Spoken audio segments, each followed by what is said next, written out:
It's 100 Pounders Wednesday meeting, and today is the 18th of November, and we have Amy B, who is going to share her experience, strength, and hope. Take it away, Amy. Thank you. Thank you so much, Rita. Thank you, Carol. Thank you, every co-host. Thank you, every person for your service today, including the service of showing up at this meeting. My name is Amy B. I'm a very grateful, recovered compulsive overeater in the Mid-Hudson Valley, New York. Thank you, Rita, for asking me to speak today and giving me the opportunity to carry the message and do service. I find it's really very easy for me to qualify by showing some photos, and I don't want to spend a ton of time on it. So that's what I'm going to do. So I don't have a lot from when I was at my biggest, a lot of photos to choose from. This is at one of my children's birthday parties. The one on the left is so out of focus, but again, I just didn't have anything. And the one on the right, you can see just how huge I am. The next one, the one on the right, again, it's the same place, but I included it because you can see how round I was in the middle, how just that classic obese, morbidly obese, unhealthy, life-threatening physical state. The photo on the left in the purple shirt, I had actually lost 50 pounds in that photo and was feeling pleased with myself over it. But again, you can see you can barely tell the difference. And that's another thing, is that when I had lost 50 pounds, I took a photo when I started, I took another photo when I had lost 50 pounds, and I couldn't tell the difference between them. That's how big I was.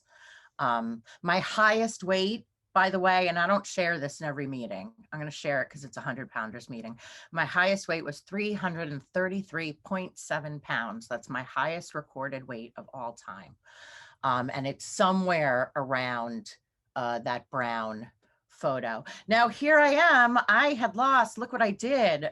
I, through force of will and restriction and exercise bulimia, I lost the weight. I have tons of photos from this time. Again, that half marathon that's on the right, that's an indication of my just killing myself, pounding my joints in the disease. I took these photos. These were passport photos that I had, and I remember posting them on social media, the difference, and it's an after and before, it's flipped. But just seeing the complete difference in my whole face, my whole look. And here I am at the pinnacle of my weight loss. So I thought at the time, again, as a result of a lot of disordered behavior. And I thought I had it. And I'll tell you, I kept that weight off for years. Through more disordered behavior and an insane brain that was intense. And life happened to me, as life does, or nothing happened to me, as nothing does. And I'm an addict. So I show you these pictures, the back and forth. And then here I am on my first day of abstinence in OA. This is what I look like the morning after I walked into the rooms. I had the presence of God with me, telling me that I would want this photo, and I did take it. This was the first day of my abstinence, and I'll tell you what happened, but here's a little spoiler. This is me about 55 minutes ago. So the program works, and I show the photos, the back and forth, the up and down. Where's the stop share? There it is. I show the back and forth, the up and down, to show you that I am who they describe in this big book with food. I am an alcoholic in the food. I cannot stop once I have started, and I cannot stay stopped. I can't, not by myself. Those photos, that disordered behavior, if it could have been done by human will, I would have done it. I wanted it. I researched it. I committed to it. I spent on it. My life was insane with the focus of what that scale said.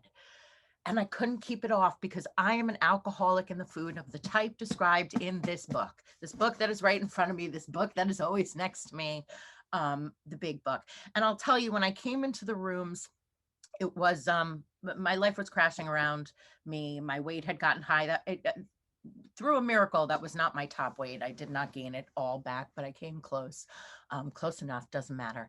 And I had been going to a therapist, and she said to me, "You need OA."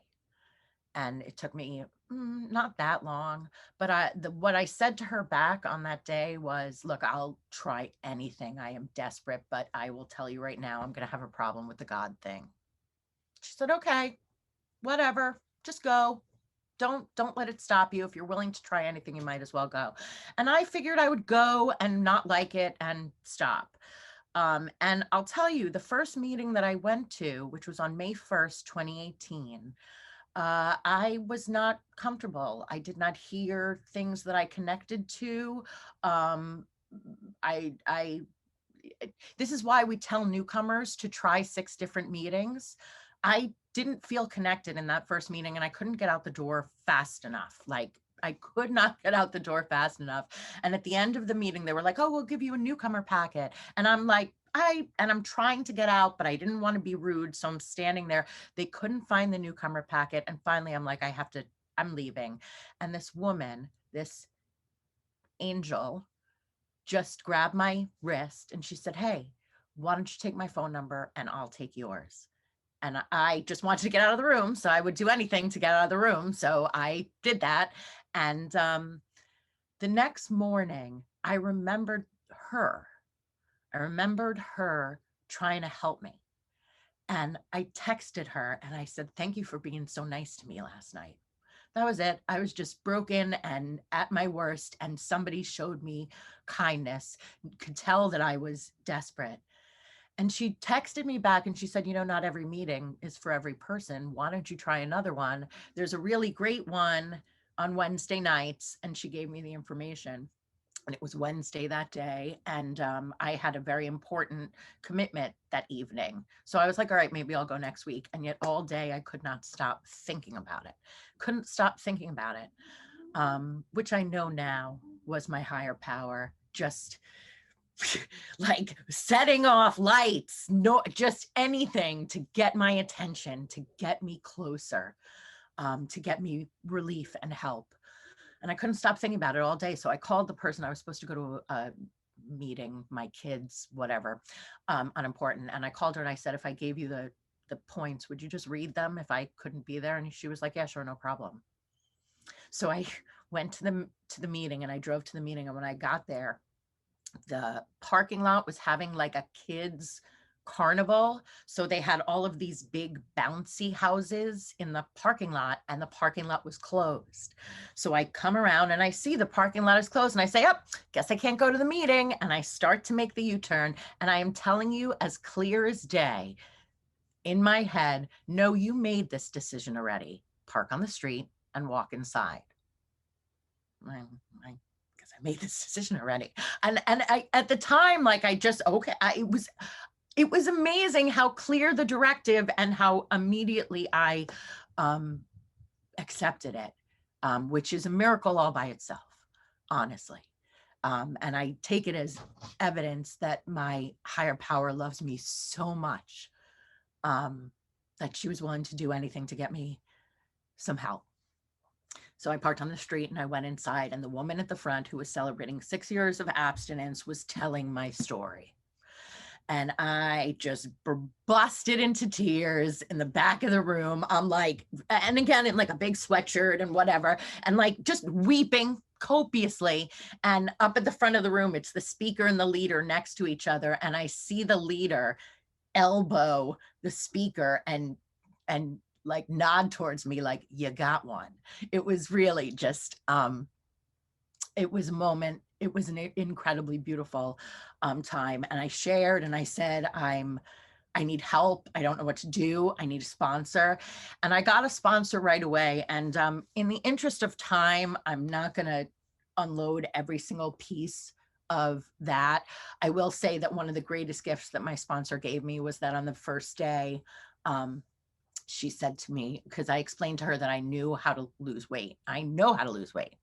Look, you saw, I know how to lose weight. Don't worry about my food plan. And I know what to eat and not to eat. She said, okay, well, tell me what you eat and not eat. And I listed all of these, and a lot of them grain, sugars, flour. I mean, the things that we know, and I knew I couldn't eat. But the thing I said to her is, but I can have dark chocolate as long as it's over 85%. It's fine. It doesn't have a lot of sugar. It doesn't bother me. It's not what I would binge on.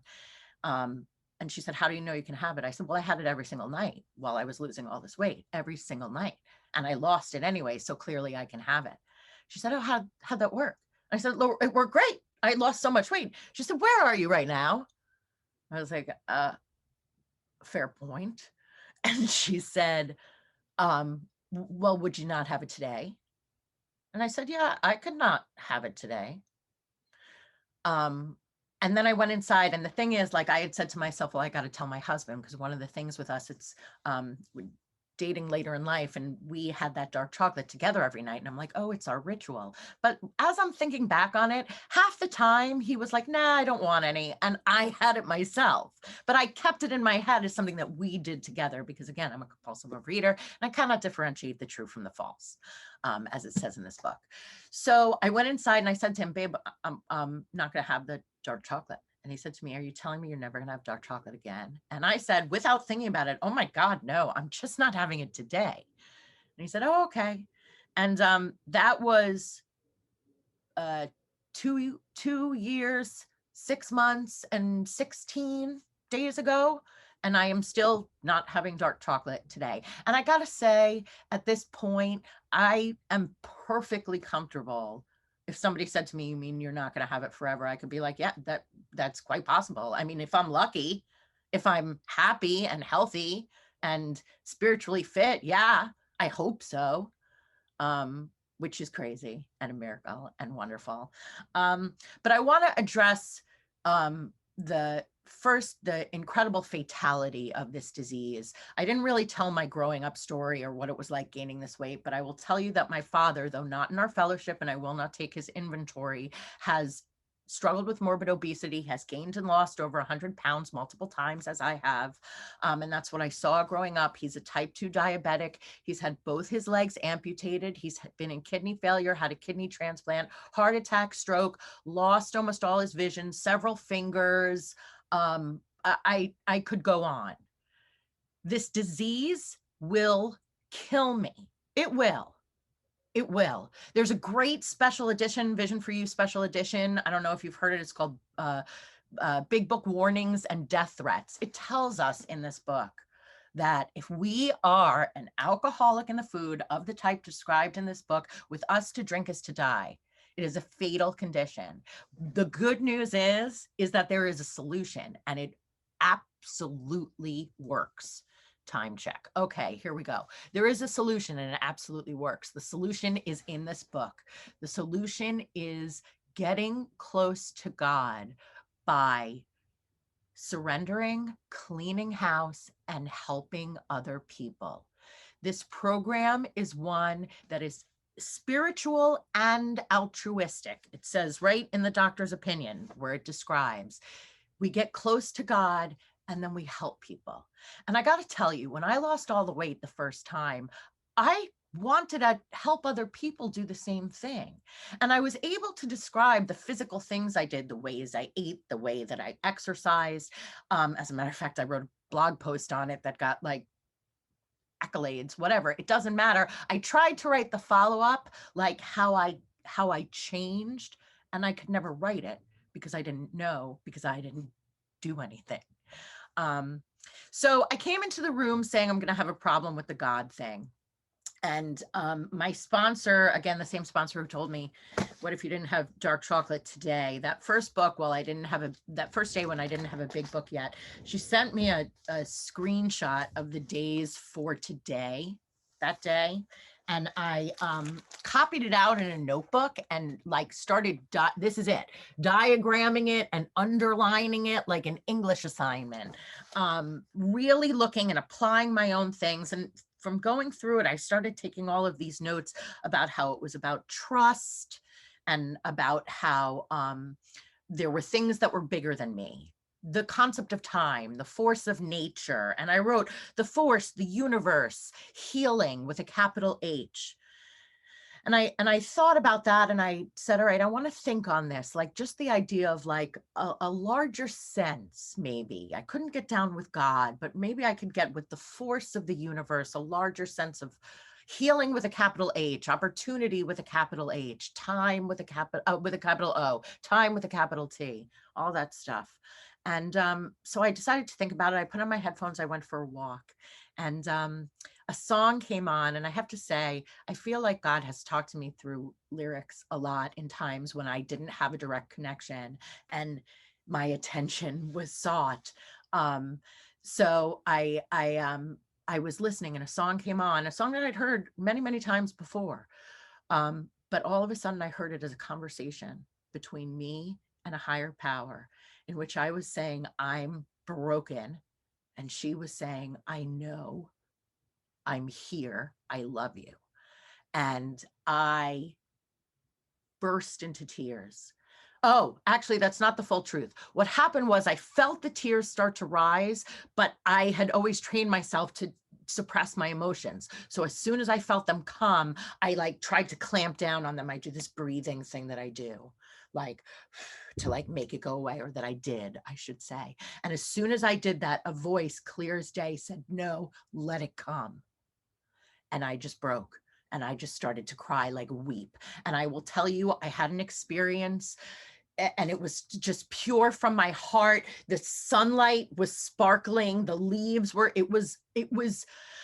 I felt my heart beating in my chest, and I knew that I was in the presence of a higher power.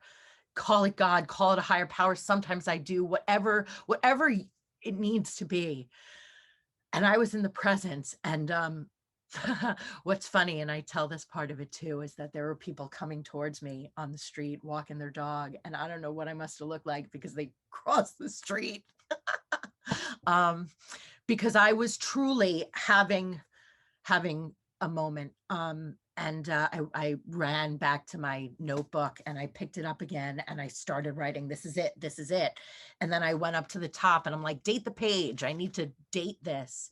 And I look at my phone to see what the date was, and it was May 4th.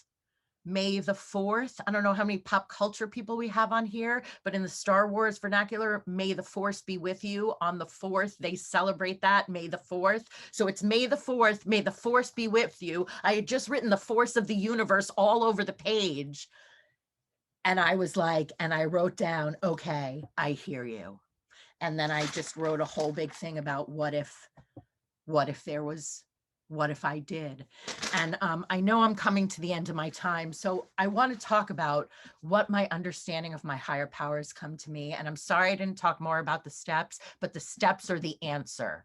Doing the steps precisely in order, fully committed, is how we get a complete psychic change and our miracle. That's what I actually have written at the end of the doctor's opinion in this book. I wrote the words, here it is. Follow these directions precisely in order for an entire psychic change and your miracle. So that's what I'm going to say about the steps. But what I'm going to say about my understanding of a higher power today, to me, God is a compass setting for divine love and divine unselfishness and divine honesty and divine purity. And when I get up in the morning and I say steps 1, 2, and 3, I am setting my compass for the day towards divine love. When I get agitated, I try to think about, I need to direct myself towards those things. That's what God is to me. And similarly, when I try to pray and meditate, I think about it as setting kind of like radio dials to get the frequency. I set my dials for love and unselfishness and honesty and purity, which are the 4 absolutes on which the 12-step program was based. And I got an entire psychic change, and I got a miracle. And the weight is merely an indicator. It's a gift that God has given me to speak on how this program works and how it can work. And it's a way of making my outsides match my insides, which are healthy and spiritually fit. And with that, I pass. Thank you so much. Amy B, thank you so much for your experience, strength, and hope. Okay.